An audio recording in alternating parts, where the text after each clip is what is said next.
Welcome back, fellow Illumineers, to be our guest. We're back. I know. We come, we go, we come, we go. We're doing the best we can. We're figuring this out.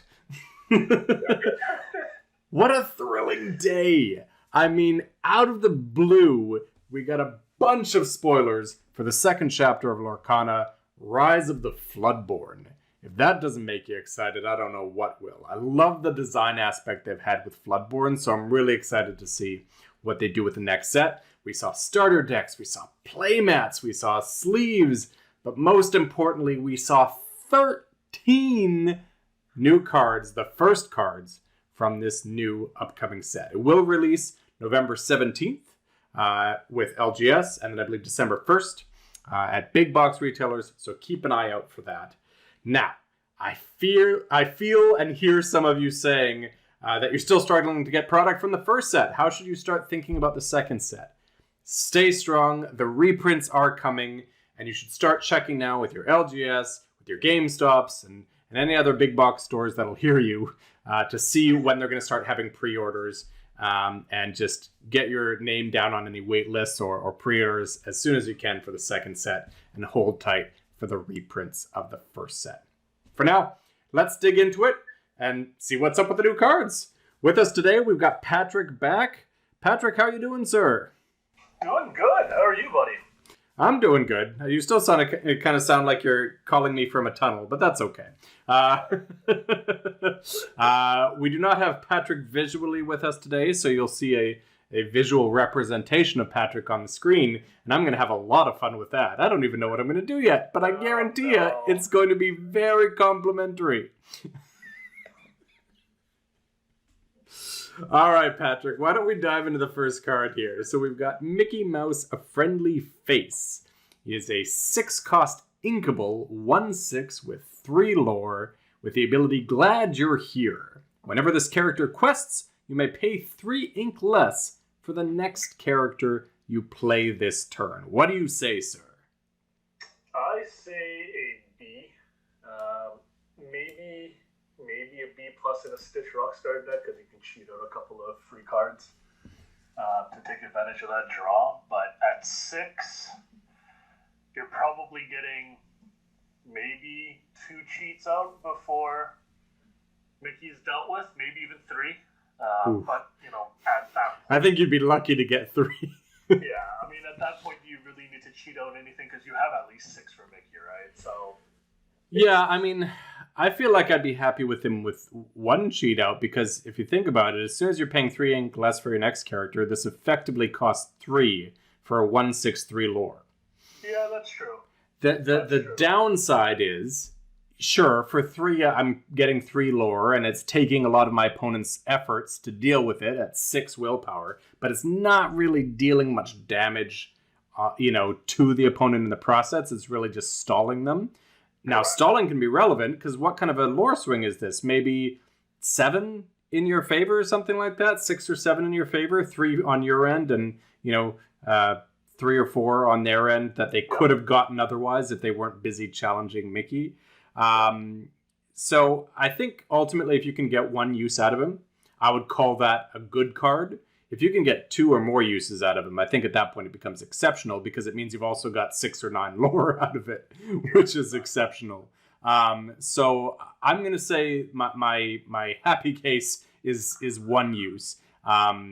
Fail state, obviously you've got removal, which is cheaper than this, a 5-cost Dragonfire. And, other ways that they can deal with it. But I think overall that 6 willpower is going to make it hard for them to deal with without you getting a use in, without you putting it at risk. So I think overall I'm pretty happy with it. I'd put it at an A, because I think that it can potentially lead to some gross things if you can find some way to abuse that cost reduction and that heavy lore. I mean, compare this to your favorite card, Maleficent Uninvited, 5-cost 3/6/3 lore without any additional abilities. I think I'm paying 1 extra cost for that, even at the reduction of 2 strength. So it should be interesting. We'll see. What's our next card there, sir? We've got the Queen, Commanding Presence, 5 lore, inkable for a 4/3, 2 lore. Shift 2, you may pay 2 to play this on top of one of your other characters named the Queen. And then with the ability of Who's the Fairest, whenever this character quests, chosen opposing character gains -4 strength this turn, and chosen character gains +4 strength this turn. So notably, you said 5 ink for a 4/3/2 lore. Yeah, that's okay. I'm sure everyone was following along. I just didn't want anyone left confused. A lot of people have been really high on this so far today. Obviously, it's only the first day these have been revealed, so that's not saying a ton. But I've seen a lot of people really high on this today. First of all, it's going to necessitate a cheap queen, right? Obviously, we're not shifting this onto the Queen Wicked and Vain that we've got currently. But assuming that there will be a cheaper queen, even like a 3-cost queen or less, I'd be happy with at Shift 2. 4, debatable. But if we get a cheaper queen, I think 4/3/2 lore is decent, and the ability can be impactful. But I think at this point, it's been fairly well established that support isn't particularly strong, and the minus strength isn't particularly strong. Is the combination of the two strong? Very much a possibility. For me, I'd have to play this out a little bit to see how it feels before I'm really ready to make a judgment call, which is why I usually like doing the set reviews after we've had some time to play around with it before the set is launched. But I'd say right now, I'm looking at this as like a B. I think it's going to be very playable. I'm interested by it, but I'm not excited by it yet. So this card is probably one of the most exciting cards for me. Sure. Because I think this is the piece that ties princesses together with Amber and Ruby.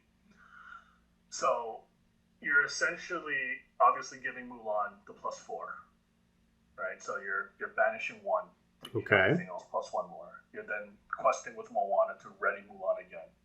Mulan still has +8 for that second challenge, or +9, sorry. Yeah. So now it is +8. No, yeah, because she's a 4/5. You mean 8 strength, period, not +8. 8 strength. 4 + 4. 8 strength, yep. 4 twice, right? So essentially, she can now banish every known card except for Triton, I think. Yeah. I think. Triton, has 9 willpower, right? Has 9, yeah. 5/9. So that's guaranteed 2 for +2 to every single quest, character that turn. Is it going to be fast enough for princesses? Maybe, but I'm very excited with that possibility because now you're getting 2 guaranteed banishes for Mulan in 1 turn. Yeah. Right, and then Mulan might even survive the first hit, so maybe even a 3rd one next round. So it really depends. I am excited to see. I have to play test it, but just that ability alone already gets my gears flowing to try to see if might be the one to make princesses a little bit faster. But you're right. No one in their right mind will ever shift this onto the current queen. That would just be insane. That'd be like shifting Genie Powers Unleashed onto Genie on the Job. All right, let's not get down that road. But so the problem that I have, I get what you're saying, and I can appreciate that. The problem that I have with that scenario is I can't think of really almost any game that I've played or seen played where there's 4, 5+ characters on the board where most of them are high-cost characters. We've got the Queen here, we've got Mulan, we've got Moana in your equation here. I've seen that many with the small, with like Stitch Rockstar, right? And with the Go Wide decks. But I just don't think that there's going to be a situation where all of these are on the board at the same time doing what you want to do and having other characters to quest outside of Mulan when she's activated her ability twice. Right. You look at, right? I mean, Mickey reduces -3 now, right? Yeah. We just talked about just in time can cheat out this queen, can cheat out Mulan. Yeah. I mean, certainly we don't know what's left in the second chapter, so that's certainly going to be a possibility. I just think right now with what we know, I think that's questionable. All right. My rankings may change, but for right now, sure. Either a B, and then in my head, I really want to give this an A or higher, but we'll have to wait until all the cards are released. I think you wouldn't be alone. Like I said, I think there's a lot of people online giving this an A or more. I'm questioning because anything that focuses on challenging, I'm not super excited about right now. All right, this one I am excited about. Zero to Hero. It's a 2-cost uninkable action song. Obviously, we should know song by now, but a character with cost 2 or less can exert to sing this song for free. Count the number of characters you have in play. You can pay that amount of ink less for the next character you play this turn. This has so much potential. I also think this has a lot of potential. A song ritual? Yeah, especially with the card we're about to reveal, because it's the first card in the entire chapter where a song is useful. Very useful. Well, no, obviously you had Ariel that you can search for songs, so it's useful to have them. You've got Ursula's Shell Necklace, which benefits from songs. But I think, yes, the one you're thinking of that we'll get to near the end is definitely very relevant. Yeah. And needs getting out quickly, right? Yes, correct. Yeah, I mean, the Rockstar deck, this can net you a better turn 3 than Lantern can, which is if you've got turn 1 Stitch, turn 2 2 cost, turn 3 you sing with the 2 cost to reduce the shift value to 2. You can both shift out Stitch Rockstar and have 1 ink left over for your first 1 drop to draw a card off Stitch. That is a ridiculous turn 3 on a Rockstar deck. There's nothing to deal with Stitch Rockstar. You can request it. Especially on the play, at best, they're a couple turns away from shifting out Giant Fairy if they're lucky. That has my gears going. And then obviously other potentials, right? Whether you've got Amber Emerald, Lemon Lime, as some people have been calling it, which was news to me recently, but I like that. So much potential for this. The uninkable cost does concern me. Anytime we've got a ritual effect like Just in Time, it concerns me drawing it late game. But I think if you've got a deck that you build with this in mind, like Just in Time, and you mulligan for it aggressively and the cards that you want to build around it, oh my gosh, this could be ridiculous. So I'm giving this an A. Absolutely. I'm also giving this an A, which is very rare for an uncommon, but you know what? It's there's a lot of potential here. Yeah, and I could absolutely see it being S tier if more comes out in this set that benefits from it or that supports it. But as of right now, an easy A for me. Yeah. All right, what's next? All right, we have a 4-cost 3/4 with 1 lore for Elsa. Gloves off. Art is again beautiful.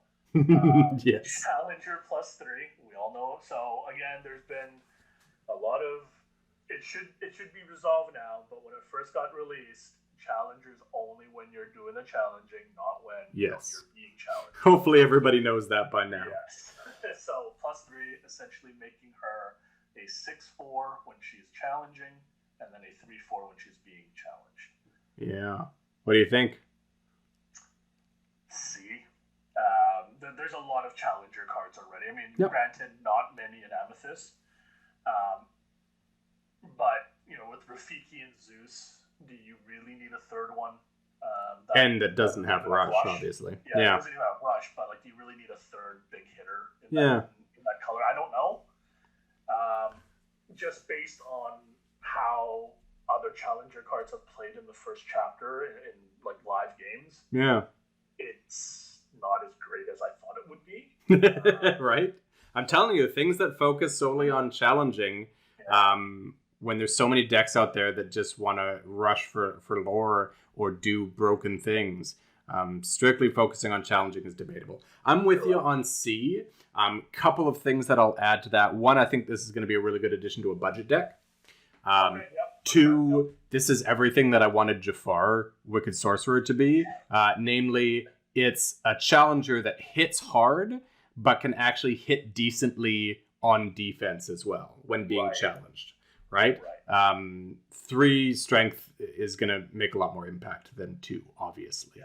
And then the last thing that I'll say is I think, and we're talking about constructed here, so this is just going to be briefly, but I think this is going to be a really stellar card for draft at common, being inkable and hitting so hard, because draft is a lot more about challenging and about controlling the board. So I think for you draft junkies out there, yeah. Speaking of draft at a 4 cost, though, would you you've got Pongo, you've got Tinkerbell. I mean, it depends, right? I'm assuming that we're not going to have those in draft because we're going to be drafting exclusively the second chapter. But we'll obviously see what else comes out, right? Yep. This is why I'm not doing my draft set review yet. All right, so next we've got Merlin Shapeshifter. So happy to see Merlin, by the way. I was wondering where he was at in the first chapter. So 4 cost... What's that? He's got big funnel. Yeah, he was visually in the set. 4 cost inkable 1/5, 1 lore, with the ability Battle of Wits. Whenever one of your other characters is returned to your hand from play, this character gets +1 lore this turn. Which I think heavily implies that there's going to be other things returning your cards from play. Now, notably, this is from play. This is not from discard. So, for example, we're fairly certain that this does not work with brooms because they get banished and then get returned to your hand. Yes. Or Hades, Lord of the Underworld, which returns stuff from your discard to your hand. This is strictly from play to your hand with a card like Befuddle, as you mentioned. So I think, there's so many possibilities, right? Like the big one obviously is Daddy Facilier. No, because that's the same thing as brooms. They get banished and then they return to your hand. Oh, it is, isn't it? Because they're banished from the challenge. As being banished, they are... As a result of being banished, they come back to your hands. So the only thing that this really works with right now is like Befuddle, Mother Knows Best, Genie, if you return your own stuff. This has to indicate that there's going to be at least a couple things in this set that do have that effect. But we have to rate this as it is right now. Obviously, this is probably going to change with our full set review. But right now, this is a D for me. Yeah, okay, I'm changing it because it was an A if I thought it could play with the Facilier, but no. I'm pretty sure because Cabled, shout out to Cabled to Trey on Twitter, he checked with Lorcana, with the team, and they confirmed that it was strictly from play, so it didn't work with those other effects. So this is the D2 for right now, and again, we'll release a comprehensive list once every single card's been released from this chapter. But for right now, I agree. Either D or F at that point in time. Yeah. All right. Who do we got next? Winnie the Pooh, Honey Wizard, 5 ink for a 5/5/2 vanilla. Yeah. You know how I feel about vanillas. The art is gorgeous. I don't want any hate. I love it. I love the art. I love that it's a common. But you know how I feel about vanilla cards. Yeah, I mean, I think it's proven out that there's some vanillas that can work, but ultimately, I don't think that in Constructed this is going to be particularly relevant. I think that maybe, again, in your budget deck, certainly in Draft, but yes, I think in Constructed, I would put this at a C because I don't think it's unplayable, but I'm certainly not actively going after this. But yes, I love the title, I love the art, I love the flavor text, I love everything about this except the card. just I don't know if I'm going to be playing it. That's the only thing. All right. Next we've got the Sorcerer's Spellbook, 3 cost uninkable item with the ability Knowledge, exert, and pay 1 ink to gain 1 lore. Yeah, maybe a B, maybe even an A in certain decks. You can't see me right now, but whew. Okay, go on. I mean, Item Slinger's deck could potentially, do something with it just to gain that extra 1 more when you read it if you're racing. There's also not a lot of banish items right now, right? With only Beast and Break. Correct. Yep. To get rid of items, so it's going to be a consistent, essentially tapping 1 to gain 1 more. Yep. So obviously, if you have 4 of them, then you're getting 4 for free, essentially, if you're avoiding skill completely. But yeah, I don't know. The 3 uninkable is a little bit of a drawback. Because at 3 inkable, I'd rather have Fishbone Quill. I mean, obviously different color, but I can drop ink instead of gaining lore. So it really depends. I can maybe see going up a little bit depending on what other cards are being released. But yeah, I mean, I think unless I'm dropping a whole bunch of ink, I'd rather use that ink for something else than just gaining 1 more. I'm being a terrible listener right now because I'm just like bouncing up and down, waiting to say something here, because this is a D. Okay. Can item slingers do something with this? Yes, but they can do something with any item. Here's where I want you to break the math down. Okay? So let's even shove aside the fact that it's uninkable for a moment. We'll get back to that. We certainly will. Let's just take this as 3 cost and 1 ink to gain 1 lore.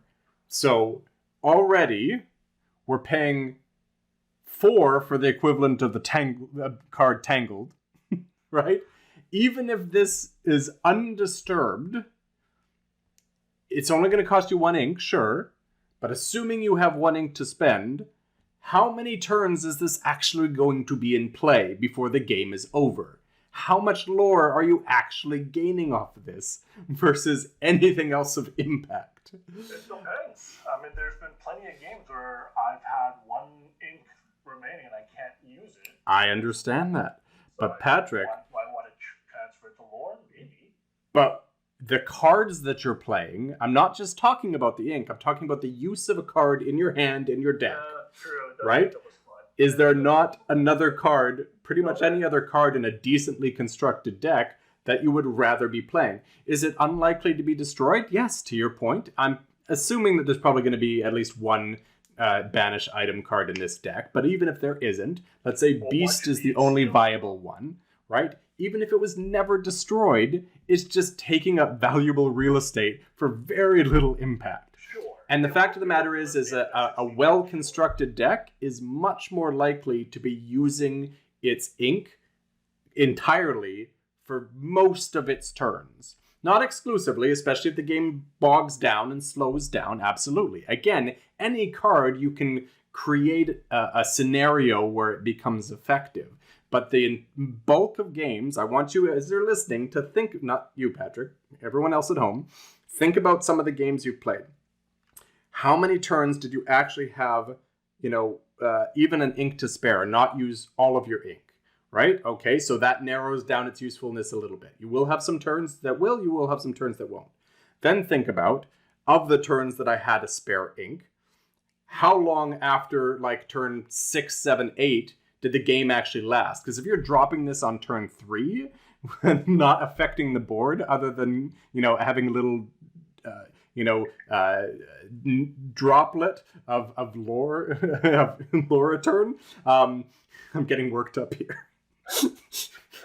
If you're not affecting the board on turn 3, if you're dropping this on turn 3, I am thrilled as your opponent. So let's say you're dropping this turn 5, 6, 7, something like that, in addition to something else so that you're not completely leaving the board untouched. How many turns do you have left in the game where you did have that ink available? So, at best, this is probably getting like 3, maybe 4 lore out of the game. And any card pretty much in any constructed deck is going to be more impactful than that. So I just think that's a problem. And then the fact that it's uninkable is another problem. This is Steal from the Rich all over again. And how many times are we playing Steal from the Rich in this metagame, Patrick?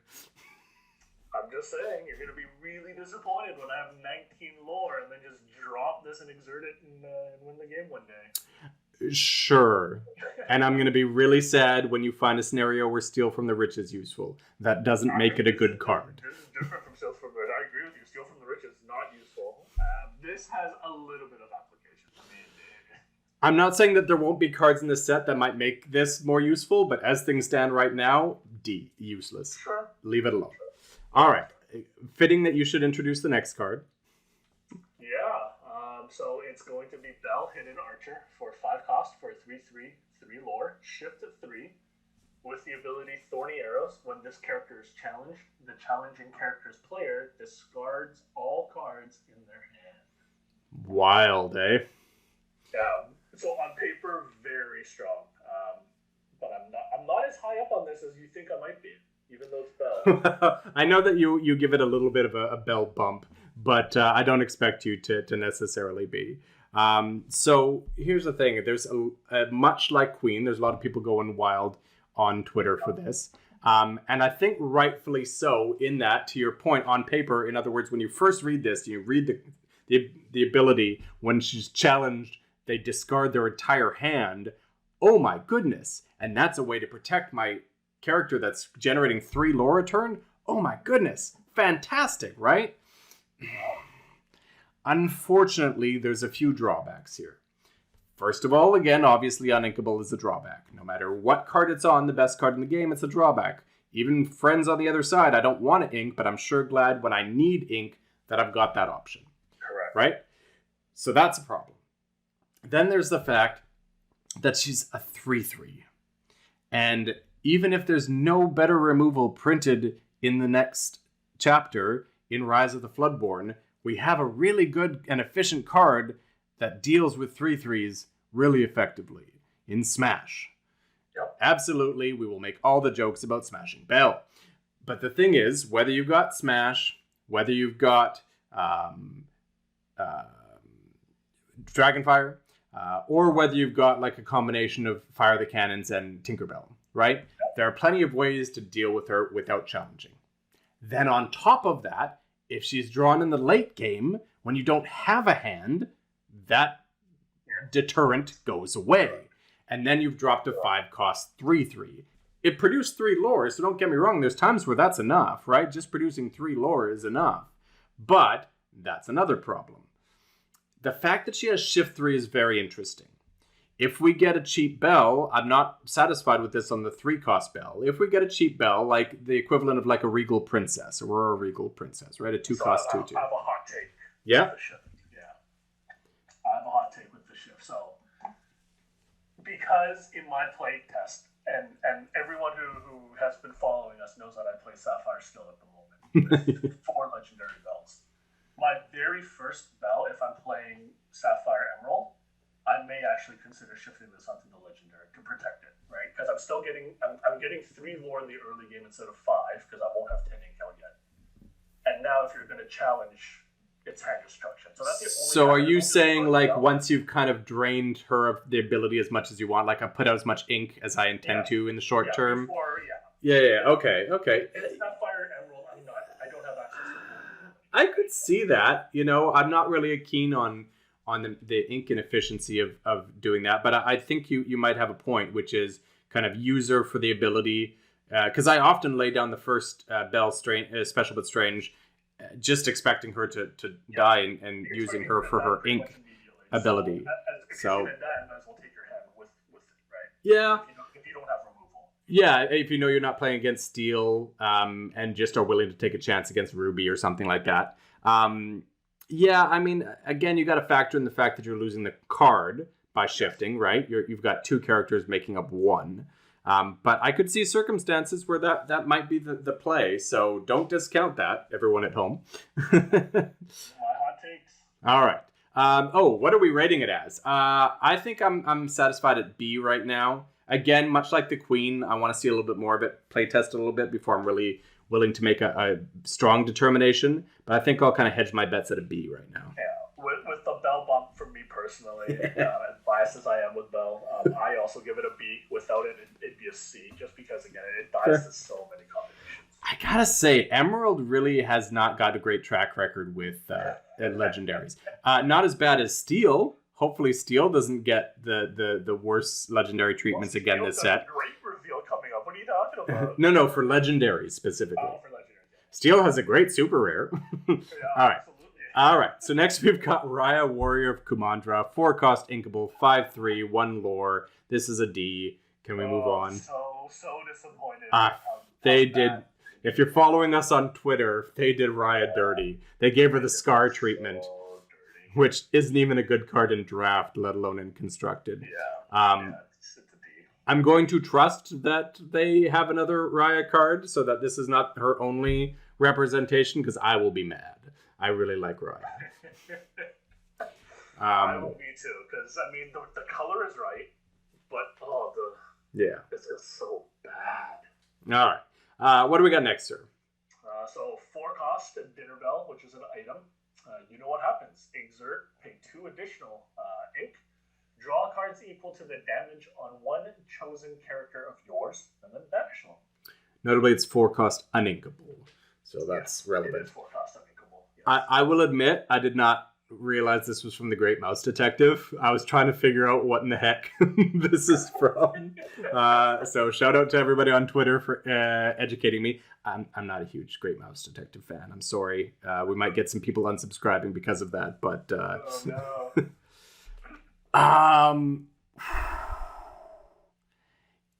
I don't know what to think about this one yet, because part of it for me looks really interesting in terms of slower games. Like, imagine a Ruby Amethyst deck with this, with like an Ursula that's got 7 damage on it.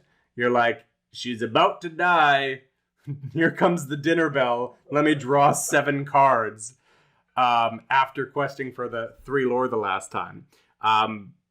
But 1, that's a good way to deck yourself. And 2, I just wonder, I sure hope that there's ways in this next set to break up how long those Ruby Amethyst games are. Because that was my problem. That's why I misjudged Magic Mirror, is I just did not envision that they would have had that in the design where such a drawn-out game was possible. I love Control. I'm very much a Control player in Magic. And even for me, the Ruby Amethyst mirror matches are too much. So I don't know if the game's going to be slow enough for this by the time all is said and done with the second chapter. But if you inserted this into a Ruby Amethyst deck right now, that would be real interesting. Yeah, I'm torn. I'm torn with this because drawing cards is always a good thing, right? Yep. But essentially, you're paying 6 on the first turn if you want to use it. Yeah, it's a big investment. Yeah, and then 2 subsequent, and then it's, well, are you... I don't know how many games you've played where damage persists on some of your characters. Because when I play my deck right now, when it was the Control version, I would just try to banish everything outright with, pings, a little damage here, a little damage there. Yep. I wouldn't leave things alive, so to speak.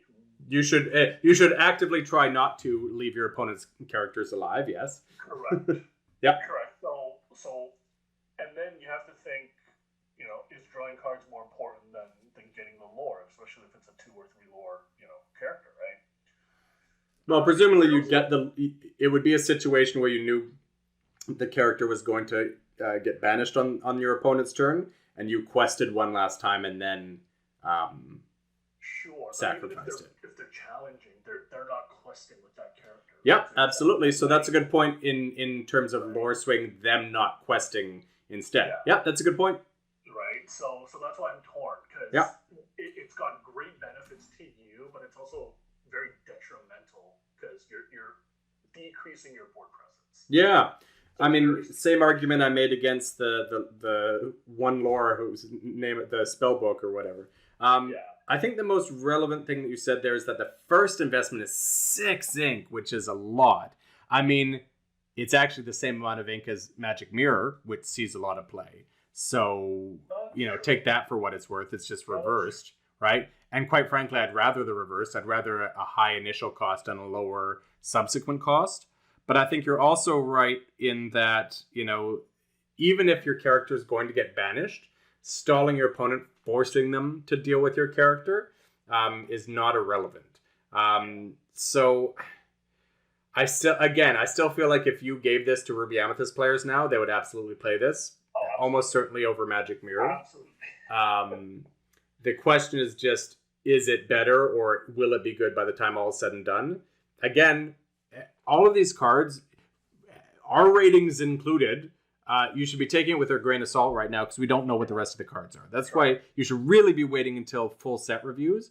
But I just found so many of these cards so interesting that I felt the need to do this. So I'm going to say right now, it's another card that I'm willing to hedge my bets on. I think it might end up being good, so I'm going to put it at B right now. But I'm ready to be proven wrong in both directions.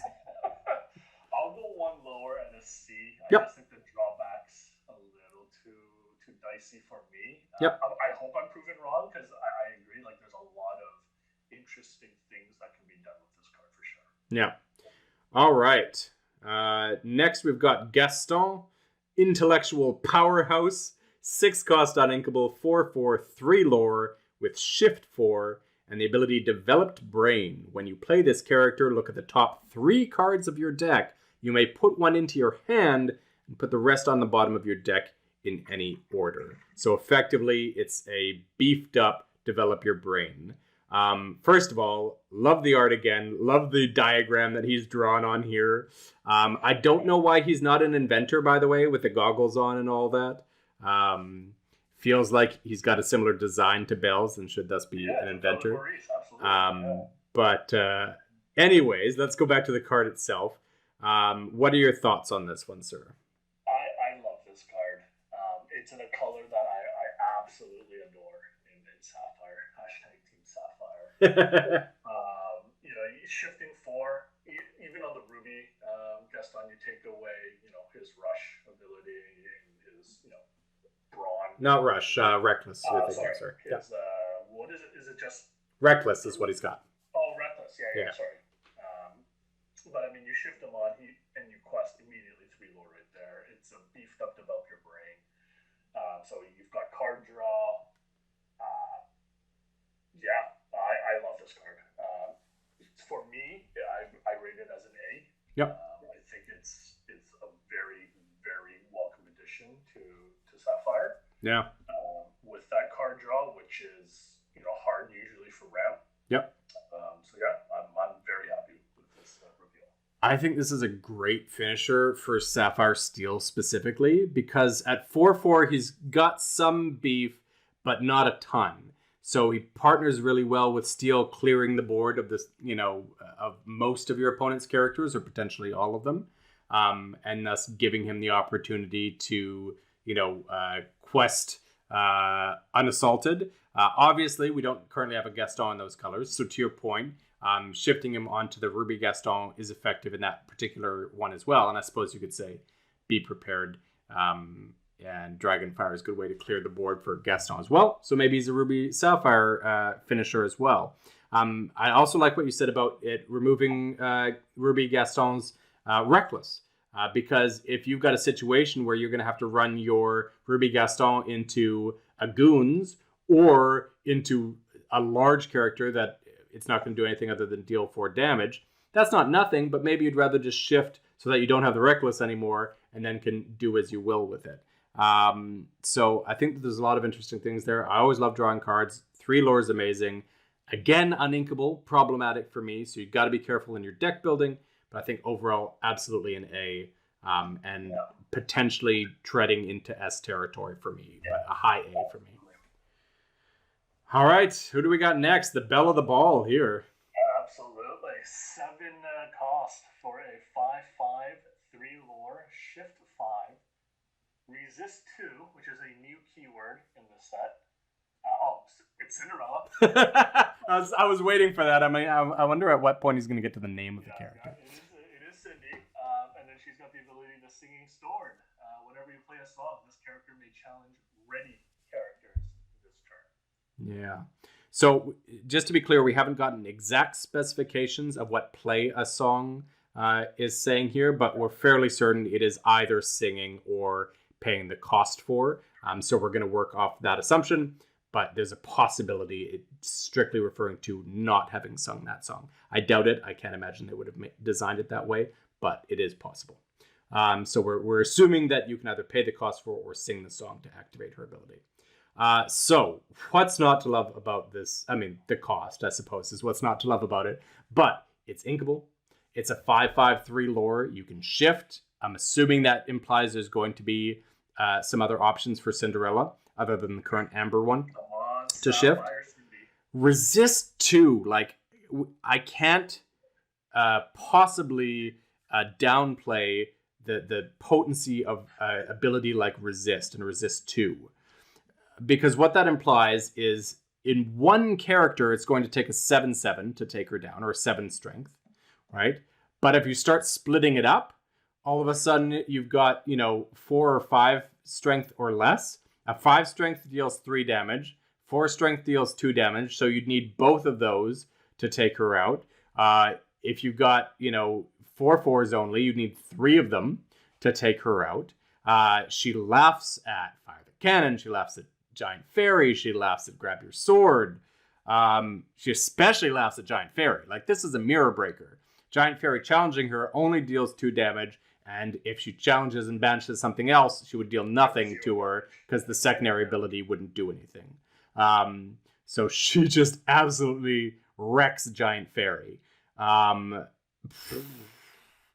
The 7 cost is the only problem, and this is where we were getting excited earlier from 0 to hero. In a go wide deck, this is a wonderful finisher. And potentially a very early finisher with 0 to hero. Yeah, absolutely. And one thing I did notice also is just her titles. Because she's also a princess and a hero. Yep. We haven't had that combination yet. Yeah. So, the first knight, ironically enough, with some of the other options, Prince Philip, Musketeers, she is the first knight in the set. But yeah, princess, absolutely, right? Some interesting potential for princess there. We haven't seen a hero payoff yet, but there's bound to be one. So some really, at least 2 very relevant keywords there. She's the first S for me. Yep. Just slam the S down. So good. Awesome. Any other thoughts on Cinderella, sir? When can I put her in my deck? Not for at least 2 months. All right. Last one, we got Tiana Celebrating Princess, 4 cost, uninkable, 1/4, 2 lore, resist 2, and the ability what you give is what you get. While this character is exerted and you have no cards in hand, opponents can't play actions. What say you? Yeah, it's I don't know how I feel about this card because the resist 2, as mentioned earlier, great, but she's not doing damage on the end, right? She's only doing 1. So splitting against her is a lot easier to take. Uninkable 4 also hurts her. 2 lore's fine for that cost. It's the ability that gets me, because how many times have I played against opponents where they play actions? Sure, I mean, I'm going to empty my hand in my current deck for sure, but what am I really stopping? I'm stopping Dragonfire, let it go to protect my cards. So essentially, it's kind of like a ward all against direct damage or banish. Well, not direct damage, but banish, essentially. I don't know. Between B and C would be my rating. Yeah, so out on turn 4, though, I'm trying to think of, how long it's going to take her down, right? Out on turn 4, especially on the play, but let's say even on the draw.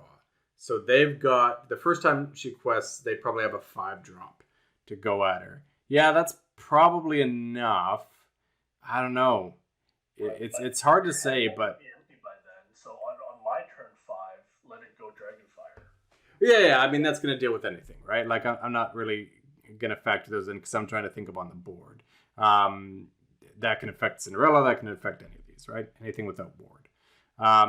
So obviously she deals really well with go wide decks. But the thing is, there's lots of steel cards that deal effectively with go wide decks. For example, Cinderella. So I'm wondering how necessary she is to counter go wide decks. Because obviously she becomes a lot less relevant.